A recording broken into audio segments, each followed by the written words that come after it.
Hi everyone, in this latest series of dispatch videos we're going to be discussing disability discrimination and in particular the duty to make reasonable adjustments.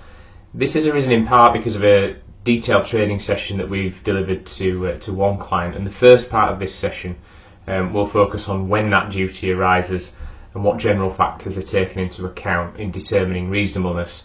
Over the next three videos we'll then look at a number of case studies and apply the considerations and factors to those scenarios. So we firstly look at when the duty to make reasonable adjustments arises, and this is not going into the definition of when an employee is disabled for the purposes of the Act, but when that duty to make adjustments arises. So this is where we have a provision, criterion or practice that puts a disabled person at a substantial disadvantage in comparison with those who are not disabled. And in these circumstances we have to take such steps as are reasonable to avoid that disadvantage. We may alternatively have a physical feature of the premises that puts a disabled person at a disadvantage, and again we have to take reasonable steps to avoid that. And where a disabled person would, but for the employer's provision of a particular auxiliary aid, be put at a substantial disadvantage, we again must take reasonable steps there. Now, the Equality and Human Rights Commission provides a very helpful and detailed code of practice on reasonable adjustments and other elements of the Equality Act. There are a number of examples of adjustments which can be applied, but there is a section on factors which might be taken into account when determining reasonableness. And for me, that's a really good starting point when an employee raises that they are struggling or they may need support.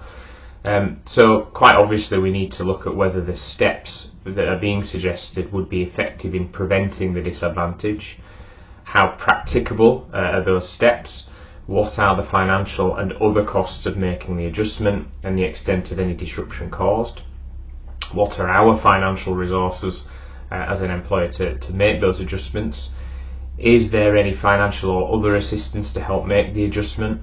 The Access to Work scheme is used very regularly by many employees to obtain that external funding, particularly for lower level costs for specialist equipment and potential help with travel, things like that.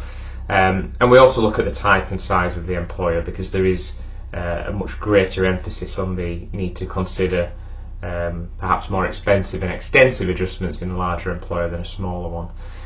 So we tend to boil that down and summarise into four areas. Effectiveness, will it actually help? Is it practical? Can they be implemented easily within our structure? Cost and resource, is it proportionate to our size and resources as a business? And what is the impact? So aside from effectiveness, how would it affect others? So workload distribution, shift patterns, service quality, and how can those effects be managed? So that's a very brief summary of when the duty to make adjustments is triggered and what factors are to be taken into account in determining reasonableness.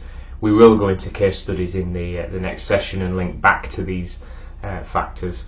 If you do need any assistance in this area or in relation to anything relating to employment law, please do get in touch. Visit the website chadwicklawrence.co.uk or email employmenthub@chadlaw.co.uk.